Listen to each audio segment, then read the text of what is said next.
जब वो चुनाव हारती है तब भी उनको एक बड़ा मंत्रालय दिया जाता है। अब भी अगर चुनाव वो हारी है उसके बावजूद भी अगर बीजेपी की जो नई टीम में उनको शामिल किया गया है वो अपनी पॉलिटिकल सोच और समझ बदलती हुई दिखाई पड़ेंगी क्या सपा के साथ। उत्तर प्रदेश से रेखा वर्मा, स्मृति ईरानी और संगीता यादव को जगह, लेकिन अपर्णा यादव को नहीं। दरअसल भारतीय राष्ट्रीय अध्यक्ष नितिन नवीन की मौजूदगी में एक नई टीम तैयार की गई और इस नई टीम में उत्तर प्रदेश से 3 महिला चेहरे को शामिल किया गया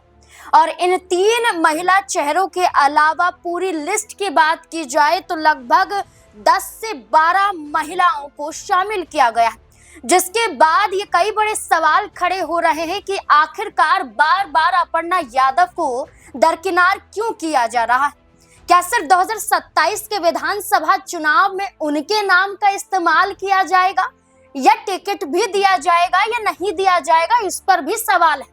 अब उत्तर प्रदेश में कई ऐसे चुनाव बीते जिसमें खुद अपर्णा यादव को यकीन था कि बीजेपी उन्हें आगे करेगी, लेकिन बीजेपी ने उनके नाम का इस्तेमाल किया और ये इस्तेमाल किया कि किस तरह से यादव परिवार को छोड़कर वो बीजेपी का हिस्सा बनी, लेकिन अपर्णा यादव को कोई ऐसा मौका नहीं दिया गया जिसके बलबूते ये कहा जा सके कि वो किसी बड़े पद पर हैं, चाहे वो विधायक का पद हो, चाहे वो सांसदी का पद हो या चाहे फिर उत्तर प्रदेश में अन्य कोई पद ही क्यों ना हो। सिर्फ और सिर्फ देखा जाए तो यूपी महिला आयोग की उपाध्यक्ष अपर्णा यादव को बना दिया जाता है। इसके बाद जब ये फैसला हुआ था तब भी अपर्णा यादव खुश नजर नहीं आई थी। उनका मानना था कि उन्हें कम से कम अध्यक्ष तो बनाए, लेकिन ऐसा नहीं हुआ। लेकिन इसके बाद माहौल को संभाल लिया गया। लेकिन अब जिस तरह से संगठन तैयार किया गया है और ये बीजेपी की जो नई टीम तैयार हुई, इसमें अपर्णा यादव को जगह ना मिलना क्या बताता है कि 27 के चुनाव में भी बड़ा खेल हो सकता है। यही बड़ा सवाल है और इसी सवाल के साथ कई और सवाल जन्म ले रहे हैं जिनके जवाब जानने जरूरी हो जाते हैं और इसको लेकर चर्चा करेंगे और चर्चा करने के लिए वरिष्ठ सहयोगी अमन जी हमारे साथ मौजूद हैं।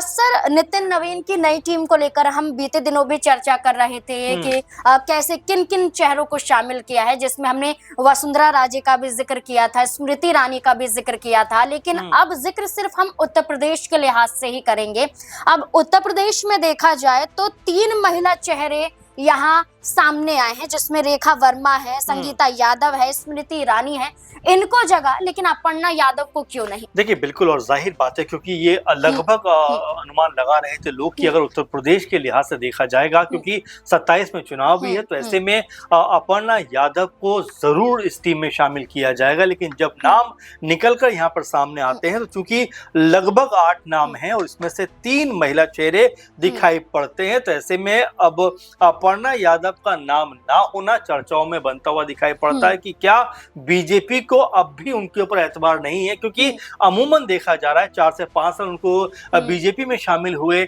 अब हो गए हैं, लेकिन उसके बावजूद भी आप देखिए कोई बड़ा ओहदा, कोई बड़ा चुनाव उनके हिस्से नहीं आया। प्रचार प्रसार करती हैं, कभी महाराष्ट्र में करती हैं, कभी उत्तर प्रदेश में करती हैं, लेकिन उसके बावजूद भी उनके हिस्से अब तक बीजेपी की तरफ से कोई बड़ी जिम्मेदारी क्यों नहीं आ रही, सवाल ये बनता हुआ दिखाई पड़ता है। कुछ दिनों पहले रायबरेली पहुंची थी, वहां पर तमाम लोगों से मुलाकात की थी। इसके बाद में उत्तर प्रदेश के बीजेपी अध्यक्ष हैं उनसे मुलाकात करती हुई नजर आई थी पंकज चौधरी से, और तब ये लगा था कि क्या अपर्णा यादव एक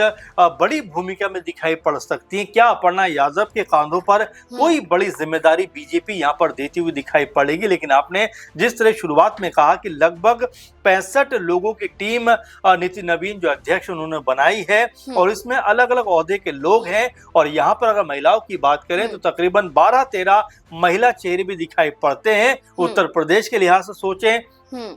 तो यहाँ पर रेखा वर्मा का नाम दिखाई पड़ता है, यहाँ पर स्मृति ईरानी का नाम नजर आता है और एक नाम संगीता यादव का दिखाई पड़ता है। लेकिन जिस तरह से हमेशा चर्चाओं में रहने वाली अपर्णा यादव का नाम इस लिस्ट में नहीं है, तो लोग अब यही बातें कर रहे हैं सोशल मीडिया पर कि क्या बीजेपी का एतबार, भरोसा अभी भी अपर्णा यादव जीतने में नाकाम रही है। क्योंकि आप देखिए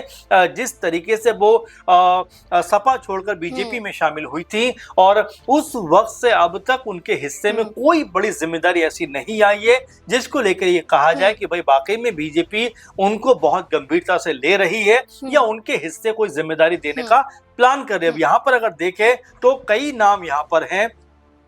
8-9 नाम निकलकर सामने आते हैं, लेकिन अपर्णा यादव का नाम उत्तर प्रदेश के लिहाज से देखा जाए तो सामने आ सकता था, क्योंकि रायबरेली के दौरे पर जब वो थी उसके बाद में जो उत्तर प्रदेश के बीजेपी चीफ हैं, अध्यक्ष हैं, उनसे मुलाकात करती हैं और उसके बाद में जिस तरह की बयानबाजी करती हुई दिखाई पड़ती है कि राहुल गांधी के ऊपर टारगेट करती हैं, समूचे विपक्ष के ऊपर टारगेट करती हैं, लेकिन उसके बावजूद भी उनको इस लिस्ट में शामिल ना किया जाना। अच्छा सर, स्मृति ईरानी की बात करें, अगर हम ये कहें कि बीजेपी का जो फैसला है वो उन चेहरों को लेकर है जिसने कुछ ना कुछ किया है, लेकिन अगर हम स्मृति ईरानी की बात करें तो स्मृति ईरानी का भी तो कद अब घट चुका है। जैसे पहले वो सांसद रह चुकी है, लेकिन अब वो किसी पद पर भी नहीं है, ना ही केंद्र में कोई जगह है उनके पास, सिर्फ मात्र भर उन्हें नेत्री कहा जा सकता है। और ऐसे में अपर्णा यादव भी नेत्री हैं। अब स्मृति ईरानी को हर बार जगह दे दी जाती है किसी न किसी पद को लेकर, बिना किसी पद के होने के बावजूद, बिना चुनाव लड़ने के बावजूद, जीतने के बावजूद, तो कैसे देखते हैं? देखिए बिल्कुल, अगर हम 14 की बात करें, जब चुनाव उन्होंने लड़ा था अमेठी से, वहां पर राहुल गांधी चुनाव वो हारी थी, फिर 19 में जो है वो जीत दर्ज करती हुई नजर आती है, 24 में फिर चुनाव हार जाती है, तो यानी कि 3 में से 2 चुनाव वो हारी, 1 चुनाव जीती है। लेकिन उसके बावजूद भी आपने सही कहा कि 14 में भी जब वो चुनाव हारती है तब भी उनको एक बड़ा मंत्रालय दिया जाता है। अब भी अगर चुनाव वो हारी है, उसके बावजूद भी अगर बीजेपी की जो नई टीम में उनको शामिल किया गया है, तो ऐसे में अब सवाल उठते हैं कि आखिर अपर्णा यादव के ऊपर भरोसा क्यों नहीं जता पा रही बीजेपी। उत्तर प्रदेश का एक बड़ा चेहरा बनती हुई दिखाई पड़ती है, मीडिया के सामने अमूमन वो नजर आती हैं, बयानबाजी करती हैं और मुखर होकर बीजेपी का पक्ष रखती हुई दिखाई पड़ती है। लेकिन यहाँ पर अपर्णा यादव के हिस्से में सिर्फ दिलासा लगातार आ रहा है, जो कहीं ना कहीं बताता है कि क्या बीजेपी के अंदर खाने में अभी भी उनकी जो पहुंच बहुत ज्यादा दिखाई नहीं पड़ती। क्योंकि आपको भी याद होगा कि जब उनको जो महिला आयोग का उपाध्यक्ष बनाया गया था उत्तर प्रदेश की, उस वक्त भी वो नाराज दिखाई पड़ी थी और यहाँ तक कि आला कमान से उनको फोन आया था, उनको समझाया गया था, उसके बाद में वो पद ग्रहण करती हुई दिखाई पड़ी थी। तो ये चीजें लगातार निकल के सामने आ रही, जहाँ पर ऐसा लगता है कि क्या जो अपर्णा यादव है उनको थोड़ा सा दरकिनार रखा जा रहा है, क्या जो मुख्य धारा है वहां से अलग हटाकर उनको जो है उचित जो पद मिलना चाहिए क्या वो नहीं दिया जा रहा है। तो ऐसे में तमाम सारे सवाल हैं कि यहाँ पर कई चेहरों की एंट्री होती है, लेकिन अपर्णा यादव को मौके क्यों नहीं मिलते? अब सवाल तो सर ये भी उठ जाता है कि 27 का चुनाव है और इसमें ज्यादा समय बाकी नहीं है, कुछ ही महीने बाकी हैं। और आप ये देखिए कि नवंबर दिसंबर का महीना ऐसा महीना होगा कि जिसमें और भी प्रचार प्रसार तेज हो जाएगा और भी चर्चाएं तेज हो जाएंगी कि किस चेहरे को आगे किया जाएगा, किसे नहीं किया जाएगा। क्या अपर्णा यादव को मौका मिलेगा जब अब नहीं मिला है? तो देखिए बिल्कुल, ये भी एक अपने आप में बड़ी अलग कहानी दिखाई पड़ती है। 22 से वो लगभग बीजेपी के साथ में जुड़ी हुई हैं। उसके बाद में आप देखिए कितने चुनाव आकर चले गए, उसमें विधानसभा चुनाव होता है, लोकसभा चुनाव होता है, कई सारे उपचुनाव होते हैं, राज्यसभा के लिए चुनाव होते हैं, लेकिन अपर्णा यादव का कहीं भी नाम नहीं आता है। और ऐसे में अब सवाल जिस तरह से आपने भी पूछा कि यहाँ पर क्या इस लिस्ट के बाद में भी कोई संभावना अपर्णा यादव को लेकर है, तो बिल्कुल देखिए संभावना पर ही सब कुछ टिका हुआ है। लेकिन संभावना आखिर कब तक बनी रहेगी? 4 से 5 साल उनको हो गए, अब तक कोई बड़ा ओहदा नहीं मिला है, बड़ा अच्छा, जब प्रतीक यादव जो उनके पति हैं, उनका जब निधन हुआ था तो सपा परिवार का जो एक कह सकते हैं कि जुड़ाव था, उन्होंने कहा कि हम आपका साथ नहीं छोड़ेंगे क्योंकि ये परिवार का मैटर है, हम आपको अकेले नहीं छोड़ेंगे। उन्होंने साथ दिया ऐसे मौके पर भी जब अपर्णा यादव ने उस वक्त मुलायम सिंह यादव को छोड़कर, पूरे परिवार को छोड़कर भारतीय जनता पार्टी में जाना सही समझा। तो आप ये देखिए कि आज भी सपा के दरवाजे अपर्णा यादव के लिए खुले हुए हैं और ये कहा गया कि ऐसे मौके पर तो बीजेपी को तवज्जो और ज्यादा देनी चाहिए, लेकिन सपा दे रही है, बीजेपी बिल्कुल नजर नहीं देखिए। और बिल्कुल भी ये बात लगातार उठ के सामने भी आई थी कि क्या जो अपर्णा यादव है अपना रुख अब यहाँ पर बदलते हुए दिखाई पड़ेंगे, क्योंकि आपने भी जिस तरह का जिक्र किया कि जब प्रतीक यादव का निधन हो जाता है उसके बाद में समूचा जो यादव परिवार है वो अपर्णा यादव के साथ में खड़ा हुआ दिखाई पड़ता है, चाहे डिंपल यादव हो, अखिलेश यादव हो, शिवपाल यादव हो, आदित्य यादव हो, यानी पूरी की पूरी फहरिस्त है जो उस वक्त अपर्णा यादव के साथ में मजबूती के साथ में खड़े रहे, उनको सहारा देते रहे, दिलासा दिया।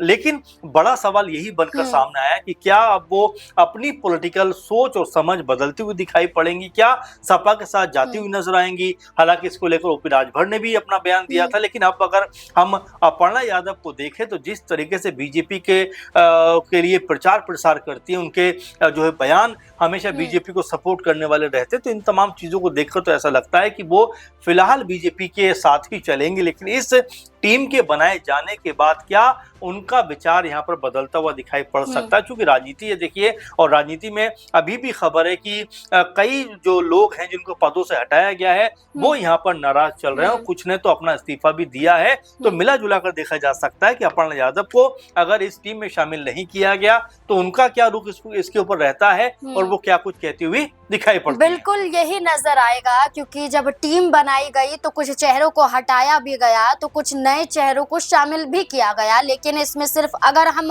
महिला चेहरों का यहाँ पर जिक्र करें तो साफ तौर पर उत्तर प्रदेश में नजर आता है कि गिन चुन कर 3 महिलाओं को लाया गया महिला कार्ड खेलने की वजह से कि उत्तर प्रदेश में चुनाव है और ऐसे में महिला चेहरे को तवज्जो दी जानी चाहिए। और इसी वजह से सवाल ये उठता है कि आखिरकार अपर्णा यादव क्यों हर बार अपर्णा यादव को साइड कर दिया जाता है, क्यों अपर्णा यादव इस पर अपनी चुप्पी नहीं तोड़ती है, और क्या 2027 के विधानसभा चुनाव में टिकट मिलेगा भी या फिर नहीं, ये भी एक बड़ा सवाल बन जाता है। आपको क्या लगता है अपर्णा यादव को लेकर और बीजेपी की नई टीम को लेकर? अपनी राय कमेंट सेक्शन में जरूर दें। धन्यवाद।